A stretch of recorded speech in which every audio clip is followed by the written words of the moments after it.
নমস্কার বন্ধুরা, আজকে আবার একটা নতুন রেসিপি নিয়ে এসেছি তোমাদের সঙ্গে শেয়ার করব বলে। নতুন রেসিপি বলবো না, আমার চ্যানেলে অনেক রকমই মুরগির মাংসের রান্না দেওয়া আছে, তোমরা একটু দেখে নিতে পারো। আজকের মুরগির মাংস রান্নাটা হচ্ছে দেশি মুরগির মাংস। দেশি মুরগির মাংস এবং ব্রয়লার মুরগির মাংসের মধ্যে কিন্তু রান্নার মধ্যে পার্থক্য আছে।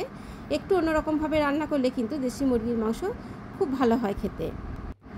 আমি এটা একটা গোটা মুরগির মাংসের থাই এবং চেস্টটা নিয়ে নিয়েছি এবং এইভাবে ছোট ছোট করে টুকরো করে নিলাম।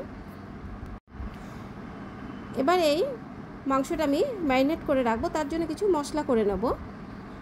দেশি মুরগির মাংস তোমরা হয়তো অনেকভাবেই রান্না করে থাকো, কিন্তু আমার এই রান্নাটা স্কিপ না করে একটু গোটাটা দেখবে একটু অন্যরকমভাবে আমি রান্নাটা করেছি। এখানে আমি একটা মাঝারি সাইজের পেঁয়াজ, 1 ইঞ্চি মতন আদা এবং কয়েকটা কোয়া রসুন, একটা কাঁচা লঙ্কা একসঙ্গে পেস্ট করে নেব। এখানে সামান্য জল দিয়ে দিলাম পেস্ট করার জন্য। পেস্ট হয়ে গেছে। এবার আমি মাংসটা নিয়ে নিলাম ম্যারিনেট করার জন্য। এই মশলা পেস্ট আমি দিয়ে দিলাম। এখানে ভিনিগারের ওই 1 ঢাকা ভিনিগার আমি দেব। ভিনিগার দিয়ে বেশ কিছুক্ষণ যে কোনো মাংস ভিজিয়ে রাখলে কিন্তু খুব নরম হয়, খুব তাড়াতাড়ি সেদ্ধ হয়ে যায়। এখানে পরিমাণ মতন লবণ দিলাম এবং 1/2 চামচ হলুদ দিয়ে দিলাম। এবার এটা খুব ভালো করে মাখিয়ে নিয়ে আমি এখানে আধ ঘন্টা রাখবো। তোমরা চাইলে 1 ঘন্টা 1.5 ঘন্টাও যদি রেখে দিতে পারো তাহলে খুব ভালো হয়। এবার একটা কড়াইতে সামান্য তেল নিয়ে আমি মাংসটা যেহেতু আলু দিয়ে রান্না করব সেই জন্য আলুগুলো একটু ভেজে নিচ্ছি। দেশি মুরগির মাংস বলে এখানে আমি 4টে গোটা রসুন দিয়ে দিলাম, কারণ মাংসের মধ্যে কিন্তু এই গোটা রসুন খেতে খুব ভালো লাগে। আলু এবং রসুন ভাজা হওয়ার মাঝখানে আমি পেঁয়াজগুলো কেটে নেব। এখানে 3-4টে বড় সাইজের পেঁয়াজ নিয়েছি এবং সেগুলো স্লাইস করে নেব।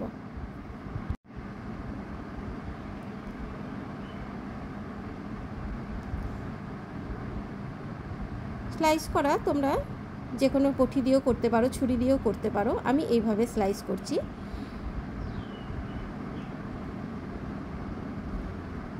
এখানে সব পেঁয়াজগুলোই আমার স্লাইস করা হয়ে গেছে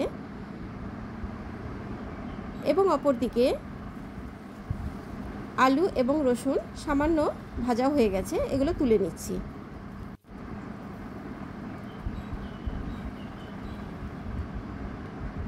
সবগুলোই তুলে নেওয়ার পরে কিছু গোটা গরম মশলা দিলাম, একটা এলাচ, 2টো লবঙ্গ এবং একটু দারুচিনি এবং একটা তেজপাতা।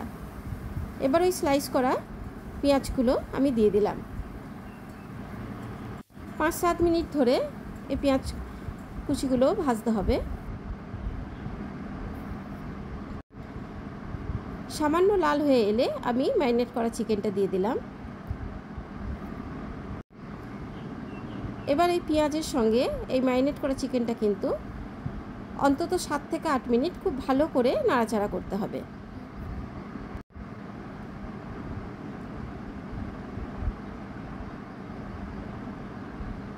এখানে আবারও কিছু মশলা আমি অ্যাড করব।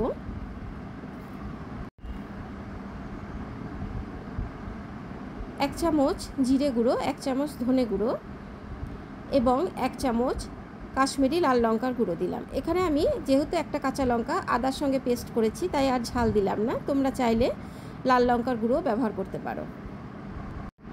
এবার এই মশলাগুলো দিয়ে আবারও বেশ কিছুক্ষণ ধরে কষিয়ে নিতে হবে। আমি যেহেতু বললাম যে দেশি মুরগির মাংস এটা এবং এটা আমি একটু স্পেশাল করে রান্না করেছি, এর মধ্যে কিন্তু আমি আবারও একটা মশলা অ্যাড করব। যে রসুনগুলো ভেজে রেখেছিলাম সেগুলো দিয়ে দিলাম। এখানে যে মশলাটা অ্যাড করব সেটা হচ্ছে একটা টমেটো টুকরো করে নিয়েছি এবং বেশ কিছুগুলো চিনেবাদাম আমি এর সঙ্গে পেস্ট করে নিলাম।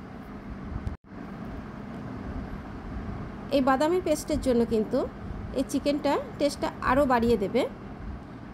এরকম একটা মিহি পেস্ট করতে হবে, বাদামগুলো যেন দানা দানা না থাকে। এবার এই পেস্টটা এর মধ্যে দিয়ে দিচ্ছি।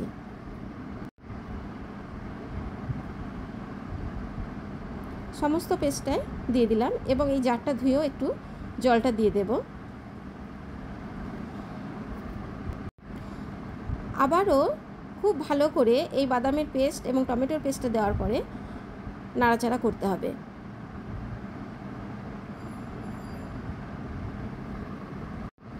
এখানে বেশ কিছুক্ষণ নাড়াচাড়া করার পর আমি এবার জল দিয়ে সেদ্ধ করব, তাই আলুগুলো দিয়ে দিলাম এবং পরিমাণ মতন জল দিয়ে দিলাম। খুব ভালো করে মিক্স করে সেদ্ধ হওয়া পর্যন্ত আমি ঢাকা দিয়ে দেব।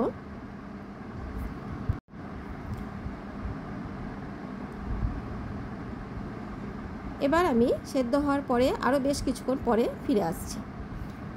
এখানে সেদ্ধ হওয়ার পরে আমি দেখাচ্ছি, এখানে খুব ভালো মতো সেদ্ধ হয়ে গেছে। এবার আমি হাফ চামচ গরম মশলা গুঁড়ো দিয়ে দিলাম। এই গরম মশলা দেওয়ার পরে আর 5-6 মিনিট আমি ফুটিয়ে নেব। আমার এই দেশি মুরগির মাংস রান্না যদি তোমাদের ভালো লাগে তাহলে অবশ্যই আমার চ্যানেলটিকে সাবস্ক্রাইব করে নিও এবং লাইক শেয়ার করতে ভুলো না।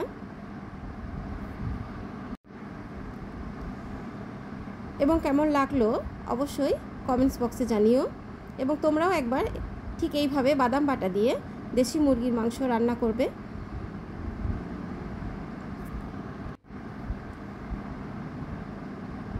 আমার এই ভিডিও সম্পূর্ণ দেখার জন্য অনেক অনেক ধন্যবাদ।